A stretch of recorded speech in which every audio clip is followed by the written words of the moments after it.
So that would explain the close alignment of the UN and the World Economic Forum. I guess it was very helpful that the World Health Organization just happens to be an arm of the UN, the same World Health Organization that declared a pandemic in March of 2020, and that pandemic just happened to help create the kind of societal and economic upheaval and reordering that assists the UN and the World Economic Forum to accelerate their implementation of the 2030 Agenda for Sustainable Development. You know, the same World Health Organization that has a history of faking pandemics in the past. It is one of the greatest medical scandals of the century, according to a leading health expert in Brussels. The Council of Europe health chief has accused major pharmaceutical firms of organizing a campaign of panic and unduly influencing World Health Organization decisions. And with European countries now burdened with bills for millions of unwanted doses of the swine flu vaccine, he wants an investigation. Our science correspondent Tom Clark has this report. If only the mainstream media were as skeptical today as they were 10 years ago. Flu viruses can spread. 64,000 people dead, tens of thousands hospitalised, a country crippled by a virus. The predictions for the impact of swine flu on Britain were grim. The government's response, spending hundreds of millions of pounds on antiviral drugs and vaccines, adverts and leaflets.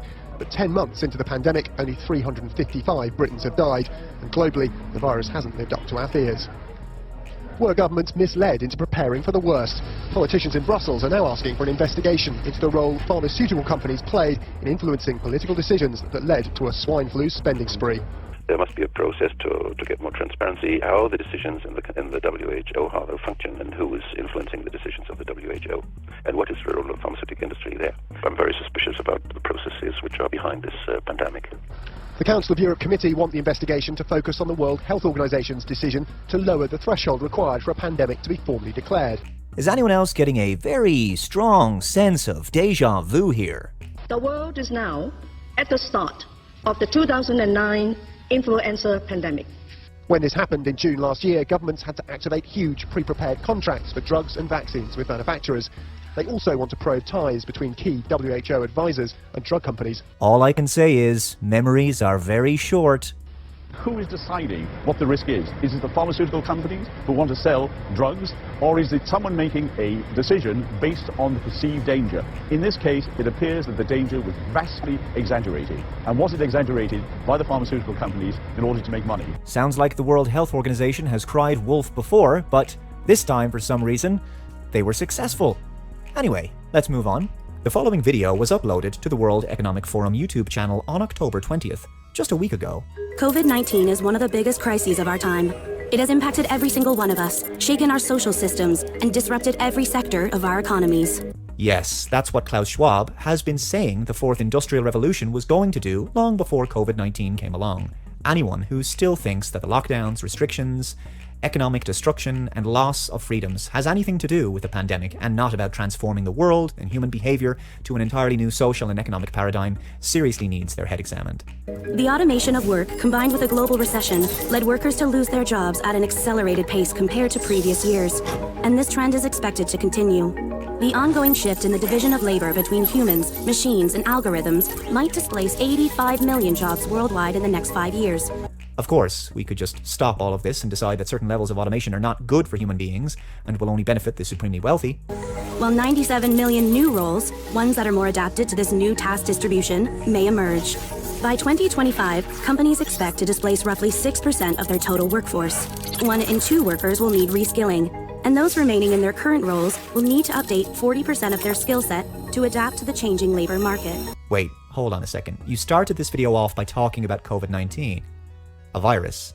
And now you've segued into talking about changes to the labor market and people having to adapt and reskill because of where the economy is going, because of the Great Reset or something. But what's any of this got to do with a virus if all of these plans were already in motion for years because of the Fourth Industrial Revolution? What you're talking about couldn't have less to do with COVID-19. The reason this video now has nothing to do with COVID, despite starting off talking about it, is because, this should be obvious now, the agenda was always the Great Reset and the Fourth Industrial Revolution. The regulations and societal economic upheaval introduced in the wake of COVID over the past 7 months have nothing to do with the virus and everything to do with transitioning the entire planet into an entirely new world order. It will take on average between 2 weeks and 5 months for workers to pick up new skills, allowing them to move into these new roles.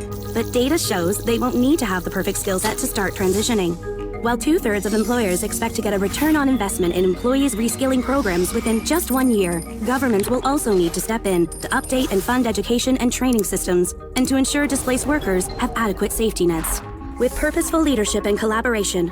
Notice the face masks again. See, the face masks are supposed to be permanent, even after the so-called pandemic is over. Just like that stupid elbow bump, which to me is like the new Nazi salute. The face masks are an oppressive symbol of the new revolution, the changing face of the enslaved human race. This entire video is just daft. The idea that millions of people around the world will be able to seamlessly transition into new tech-based roles is simply absurd. Not everyone has the skill, aptitude, inclination, or interest for IT-based roles and sitting in front of a computer screen all day long. Some people's skills and talents lie in more traditional types of work, and that's where they thrive. Those who work in retail or people-facing jobs, blue-collar work, etc. How are these people, especially those in their 50s and 60s, supposed to be able to keep up and retrain and reskill into highly technical roles? The fourth industrial revolution will make millions of human beings obsolete in the job market because ultimately, with automation taking away millions of jobs, only the most high IQ technical roles will be left. Now, here's a very interesting article from the World Economic Forum from 2016. Does capitalism need some Marxism to survive the fourth industrial revolution?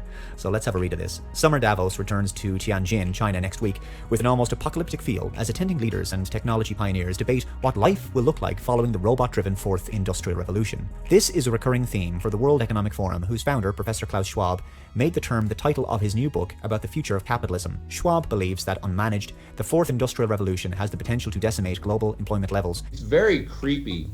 If you listen to what they say, their videos are just on YouTube. We can build a new social contract. All elements of the Great Reset are fundamental to building the future we need. Now is the historical moment, the time, not only to fight severe virus, but to shape the system. There will be more debt, more deficit, more unemployment, more inequality, and more poverty unless we act. We simply cannot waste any more time, and the time to act is now. In short, we need a great reset.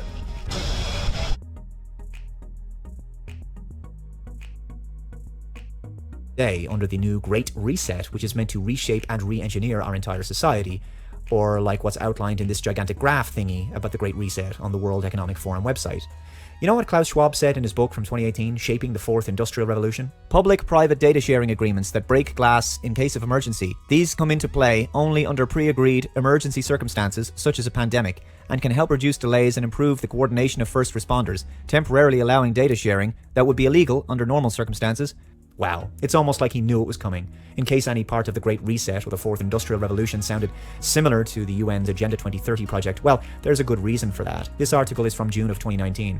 World Economic Forum and UN signed Strategic Partnership Framework. The UN Forum Partnership was signed in a meeting held at United Nations headquarters between UN Secretary General Antonio Guterres and World Economic Founder and Executive Chairman Klaus Schwab to accelerate the implementation of the 2030 Agenda for Sustainable Development. The partnership identifies 6 areas of focus: financing the 2030 Agenda, climate change, health, digital cooperation, gender equality and empowerment of women, education and skills, to strengthen and broaden their combined impact by building on existing and new collaborations. So,